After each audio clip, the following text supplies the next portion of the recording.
Baik pemirsa, kita kembali lagi di Dialog Kaltim TV dan masih bersama dengan narasumber kita Bapak Ilham Tajudin. Pak Ilham, lebih jauh tentang wahana kita yang ada di sini, kalau boleh atau bisa dijelaskan ke pemirsa, saat ini yang bisa dikunjungi ada wahana apa saja? Oh iya. Untuk sekarang yang siap untuk digunakan ada beberapa wahana seperti waterboom yang kita buka setiap weekend, Sabtu sama Minggu. Terus ada playland itu ada beberapa wahana di dalamnya, ada water roller, ada kereta api mini, ada sepeda air, ada perahu dayung.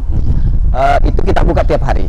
Jadi pengunjung yang ingin bersantai. Sebentar. Kecuali waterboom yang hanya buka Sabtu dan Minggu. Wahana yang lain buka tiap hari, termasuk kafetaria yang menyediakan makanan tradisional food. Jadi wahana-wahana yang lain selain dari waterboom yang seperti saya bilang tadi itu buka tiap hari dan itu bisa dinikmati. Kalau jam bukanya sendiri, Pak Ilham? Kalau jam bukanya kita pagi start dari jam 9, kita tutup jam 5 sore atau setengah 6 lah.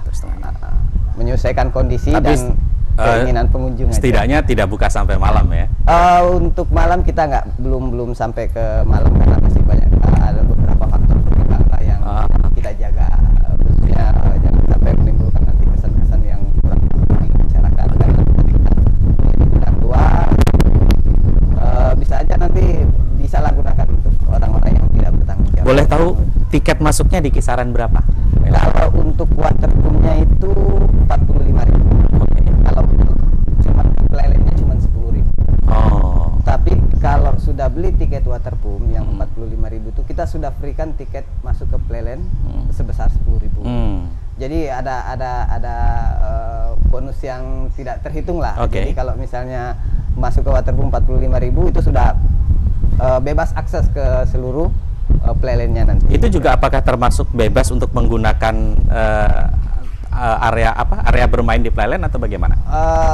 Ada beberapa tempat yang free yang khusus untuk kita siapkan untuk supaya dengan membayar tiket itu mereka nggak terlalu berat. Ada playground untuk anak-anak seperti prosotan, ayunan, joget-jogetan, terus ada live musik setiap hari Minggu dan ada beberapa unit gazebo itu free. Untuk artinya cukup dengan yang hanya 10.000 tadi. Mereka sudah bisa menikmati itu. Nah kalau untuk wahana itu ada tiket masing-masing. Tiket masing-masing itu ya berkisaran dari 10.000 sampai 15.000. Bervariasi sesuai dengan wahana yang diinginkan. Berlaku untuk 2 orang, maksimal 3 orang. Berlaku untuk 2 orang. Ya. Jadi kita beli satu, berlaku untuk 2 orang. 2 orang. Jadi satu tiket bisa untuk 2 orang. Mungkin misalnya seperti sepeda air dengan harga 15.000 per 20 menit itu berlaku untuk 2 orang, maksimal 3 orang, anak kecil 1. Itu. Menarik sekali. Nah, kalau kita berbicara tentang waterboomnya, nih Pak Ilham, saya dapat informasi ini dari bisikan kanan kiri, ada yang berbeda dibandingkan dengan di tempat lain. Apa istimewanya sebenarnya di tempat kita? Mungkin keistimewanya kita lebih ke airnya, karena kita proses perawatan airnya menggunakan sistem water treatment. Jadi benar-benar kita uji kejernihannya, kebersihannya, dan bakteri-bakterinya.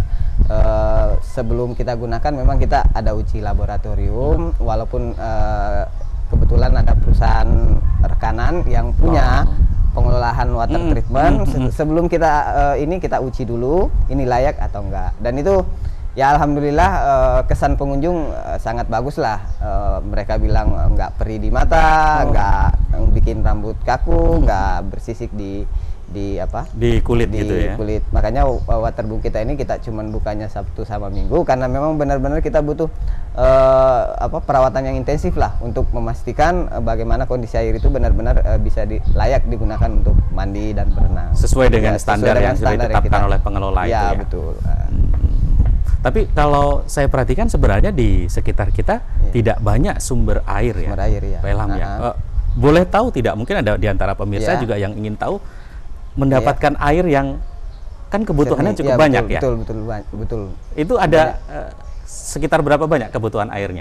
Mungkin kurang lebih untuk ngisi full ya. Ngisi fullnya itu mungkin kurang lebih sekitar 200-an ton lah.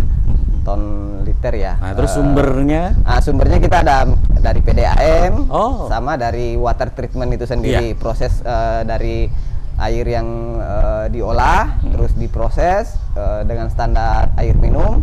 Nah itu nanti yang akan kita masukkan ke kolam tenang untuk mandi. Oh, jadi memang ada sumber-sumber air yang jelas bisa dipertanggungjawabkan, bisa dipertanggungjawabkan, termasuk sumber air dari ada beberapa, karena kemarin prosesnya kita butuh cepat untuk pengisian, jadi ada yang dari Putih Lama yang sumber air bersih itu, terus nanti tapi tetap melalui proses lagi, tetap melalui proses penyaringan, kita masukkan ke penampungan air dulu. Setelah kita uji laboratoriumnya dan itu sudah standar kita untuk ini, baru kita masukkan ke kolam. Sebenarnya kalau boleh tahu tempat kita bermain ini, KPJ Playland ini mengusung tema apa sebenarnya Pak Ilham? Temanya kurang lebih seperti tema tradisional ya sebenarnya. Kenapa? Kalau boleh saya tambahkan, beberapa wahana, hampir semua wahana di sini itu dibangun dari limbah-limbah kayu. Hampir 70% itu limbah-limbah kayu. Jadi kita coba memanfaatkan. Termasuk juga lokasi tempat kita saat ini. Iya, termasuk rumah ini, beberapa pagar, beberapa rumah-rumah itu ya benar-benar limbah yang kita manfaatkan untuk bagaimana sesuatu bisa menjadi indah. Jadi kalau pengunjung itu mau melihat secara jeli, banyak pelajaran yang bisa diambil dari sini. Bagaimana menciptakan yang tadinya cuman kayu-kayu ulin yang mungkin sudah tertanam, tidak terperhatikan begitu ya, setelah kita tata dengan baik, kita mungkin ini dengan baik, akhirnya jadi satu hal yang indah gitu, yang mengesankan, kurang lebih seperti dan justru memiliki nilai jual di KPJ Land ini. Ya, pasti sangat memiliki nilai jual. Karena kalau mungkin sih orang-orang yang udah terbiasa, ini udah biasa, tapi sebagian orang yang jarang melihat ini, wow ini luar biasa. Ini keindahannya sangat ini, karena sangat jarang sih kita dapatkan seperti itu. Pak Ilham, tadi saya ada sempat melihat di satu kolam ada model kayak balon besar, itu apa nama wahananya? Itu water roller. Oh, oke, water roller. Nanti kita akan bahas lebih jauh pemirsa. Ini salah satu permainan menarik yang sepertinya belum ada di Samarinda ya. Saya belum pernah menemukan ya. Oke, nanti kita akan ngobrol lebih jauh apa dan bagaimana permainan tersebut dengan narasumber kita sore hari ini, dan kemana-mana.